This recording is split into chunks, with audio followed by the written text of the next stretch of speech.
और हम लोग किसी भी कीमत पर, चाहे सत्ता रहे या जाए, और किसी भी कीमत पर हम लोगों का प्रयास है कि ये बिल पास ना हो।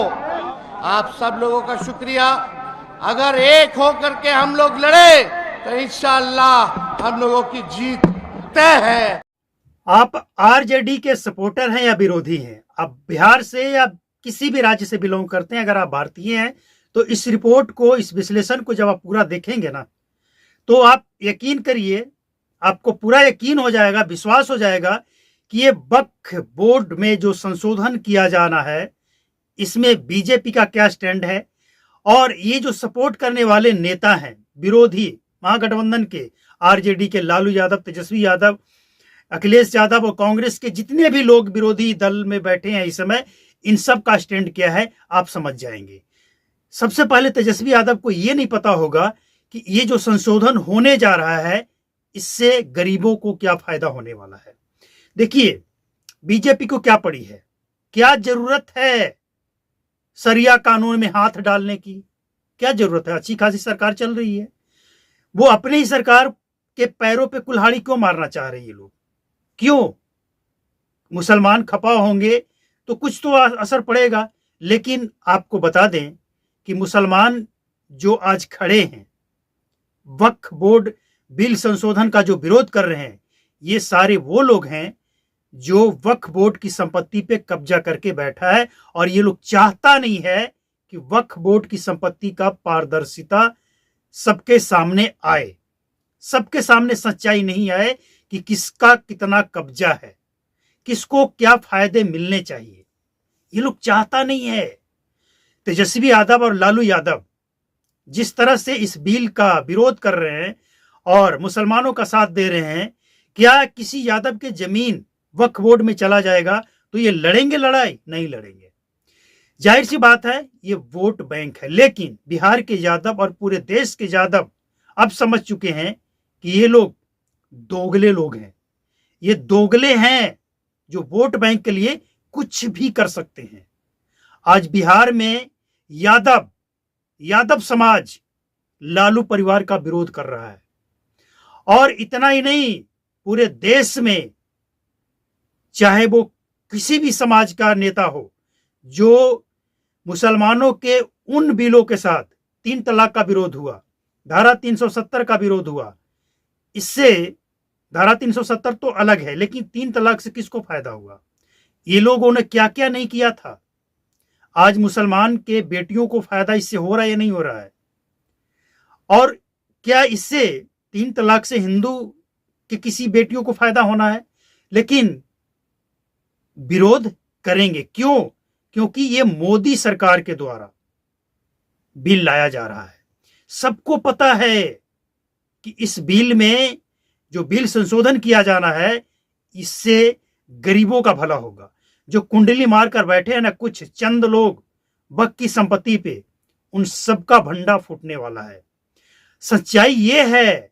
और ये नेता, ये तो राजनीति कर रहे हैं, शुद्ध राजनीति। ये चाहते हैं कि मुसलमान बेवकूफ बना रहे, अनपढ़ बना रहे, किसी भी चीज की सच्चाई इन लोगों तक नहीं पहुंचे। जो हम कहें वो ये सुने, हम इन लोगों का वोट लेते रहें, राजनीति करते रहें। अगर तेजस्वी यादव को मुसलमानों से इतना ही प्यार है, लल्लू यादव को इतना ही प्यार है, तो वो बिहार के इलेक्शन में ये घोषणा कर दें कि हम मुख्यमंत्री मुसलमान के चेहरा को लाएंगे, मुसलमानों को मुख्यमंत्री बनाएंगे बिहार का। अगर आरजेडी महागठबंधन की सरकार बनेगी, कर दे घोषणा, अगर मुसलमानों से प्रेम है। लेकिन कुछ नहीं है भैया, ये सब नौटंकी है, वोट बैंक है और कुछ नहीं है।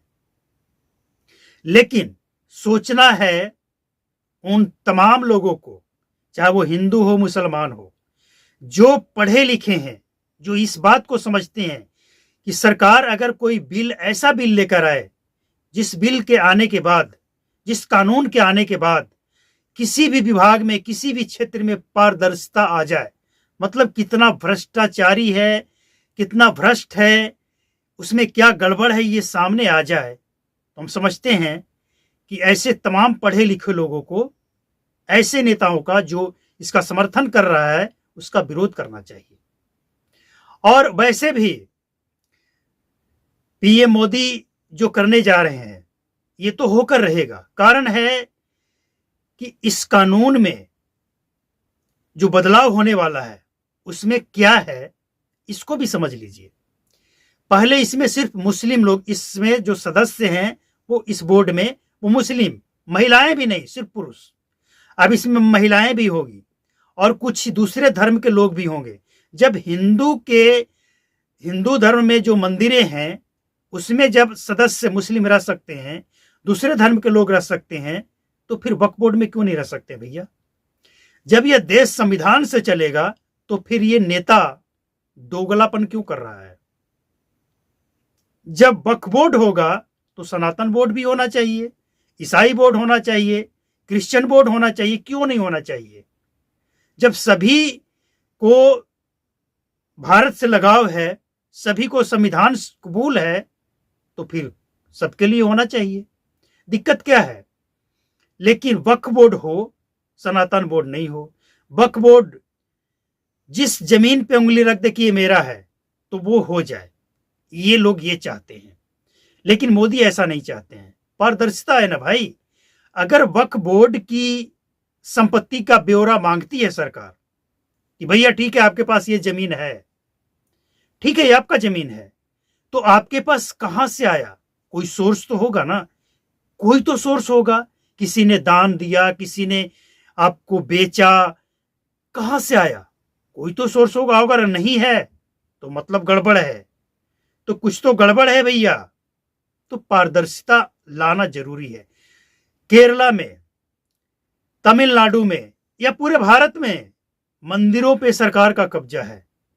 तमिलनाडु सरकार जो हिंदी का विरोध करती है, जो सनातन को डेंगू मलेरिया बताती है सरकार वहां की, तमिलनाडु सरकार को वहां के मंदिरों से कितना रेवेन्यू मिलता है?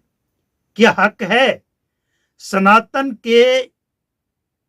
को विरोध करो, सनातन को डेंगू मलेरिया बताओ, और सनातनियों के मंदिर से सरकारी खजाने में रेवेन्यू आने में डेंगू मलेरिया नहीं है, उसमें वायरस नहीं है। मतलब ये दोगलापन के सारे हदों को इन लोगों ने पार कर लिया है। बिहार की जनता में अगर समझदारी है तो ऐसे नेताओं को इलेक्शन में ऐसे सबक सिखाएं कि इनको छठी का दूध याद आ जाए। लालू यादव जो बीमार हैं, चल नहीं सकते हैं, हार्ट, किडनी सबका ऑपरेशन हो चुका है, लेकिन इसके बावजूद वो इसलिए पहुंच गए कि मुसलमानों पे राज हम करेंगे। आज देश में जितने भी दल मुसलमानों के साथ खड़े हैं वो सिर्फ इसलिए कि सबसे ज्यादा मुसलमानों को बेवकूफ कौन बना सकता है। जो सबसे ज्यादा सपोर्ट करो, जो सबसे ज्यादा मुसलमानों के लिए वाहवाही लूटो, वो सबसे ज्यादा बड़ा नेता बनेगा। मुसलमानों को ऊपर उठाने से इन लोगों को कोई मतलब नहीं है। 60 साल से ये लोग भारत के शासनकाल में भागीदारी रहे हैं, कांग्रेस के सहयोगी दल, लेकिन मुसलमानों को आज भी गरीब बताया जा रहा है। क्यों? आपने काम नहीं किया है, और अगर किया है तो गरीबी क्यों है? वक्फ बोर्ड में पारदर्शिता क्यों नहीं है? लेकिन सच ये है कि इन लोगों को मुसलमानों का वोट बैंक तो चाहिए, लेकिन मुसलमान समझदार हो जाए, पढ़ा लिखा हो जाए, ये नहीं चाहिए। आज की ये सच्चाई है कि मुसलमानों को जितना बेवकूफ बनाओ वो मुसलमानों का सबसे बड़ा नेता कहलाएगा। और ये लल्लू यादव जो पहुंचे हैं मुसलमानों की सभा में, ये बेवकूफ बनाने पहुंचे हैं। इनको लेना देना नहीं है। अगर लेना देना है तो ये अपने बेटे को पीछे करें। मुसलमान चेहरा जो बिहार का हो उसे आरजेडी से टिकट दें, जो पढ़ा लिखा हो, तेजस्वी से तेज तरार हो, और है, अरे आरजेडी के अंदर ही है, बाहर से लाने की जरूरत नहीं है। उससे ये बिहार का सीएम घोषित कर दे, अगर ये मुसलमानों को फायदा पहुंचाना चाहते हैं तो। वरना मुसलमानों का, गरीबों का खून चूसना बंद करें। बिल में क्या गलत है, इससे क्या नुकसान होगा? एक बार कोई माई का लाल आरजेडी का नेता है वो इसको क्लियर कर दे कि बिल में ये जो कानून लाया जा रहा है इससे ये नुकसान होगा मुसलमानों को। बिल में कहीं ये नहीं, नया जो बिल आने वाला इसमें ये नहीं है कि हम जमीन छीन लेंगे। क्यों छीनेंगे भैया? लेकिन अगर गलत तरीके से लिया है तो वो तो जाएगा, और वो किसी का भी हो।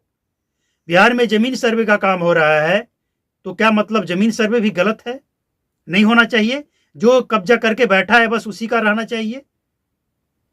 तो सच्चाई ये है कि अगर वक्फ बोर्ड सामने आएगा बिल इसका जनता के सामने, और जब जांच आएगी और जांच का रिपोर्ट, तो देश के सामने बड़े बड़े लीडर जो कुंडली मार कर बैठा है वो सब एक्सपोज हो जाएगा।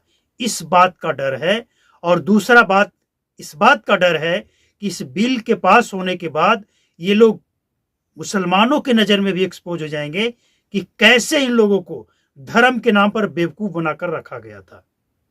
तो डर ये लोगों को इस बात से है कि वोट बैंक चला जाएगा, ये लोग समझदार हो जाएंगे, और जो वोट वर्षों से हमें देते रहे हैं वो बीजेपी के समर्थक हो जाएंगे, और ये समझ जाएंगे कि बीजेपी मुसलमानों का विरोधी नहीं है, बीजेपी सबका साथ सबका विकास।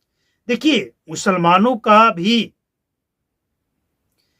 बीजेपी की सरकार हो किसी का सरकार हो, सबका हक उतना ही है, सपोर्ट करने का भी विरोध करने का भी।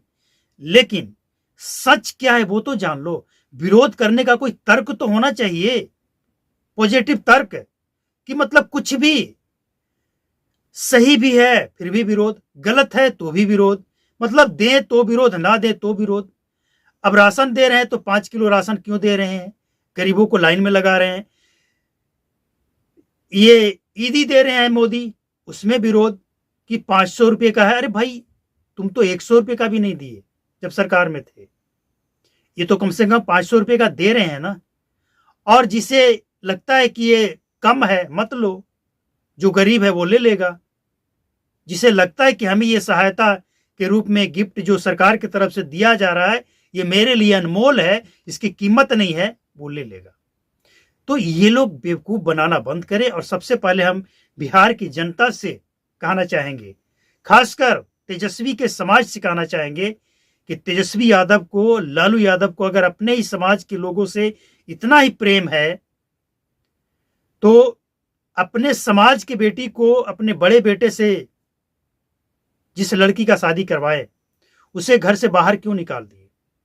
और लालू यादव, तेजस्वी यादव अब सनातनियों का या फिर मुसलमानों का सपोर्ट इसलिए नहीं करेंगे ये कि सच्चाई है, ये इसलिए करेंगे कि इनका वोट बैंक है, मतलब ज्यादा वोट बैंक, मुसलमान वोट बैंक।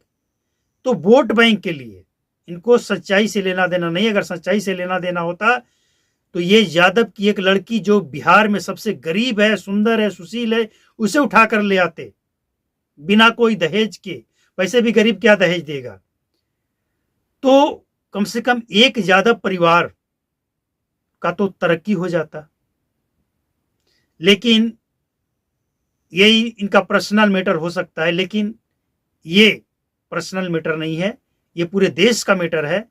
और इस देश के मैटर में परिवारवाद नहीं चलेगा, परंपरा नहीं चलेगा कि वर्षों से जो होता रहा है मुसलमान आरजेडी के कब्जे में रहा है तो कब्जे में रहेगा, नहीं रहेगा।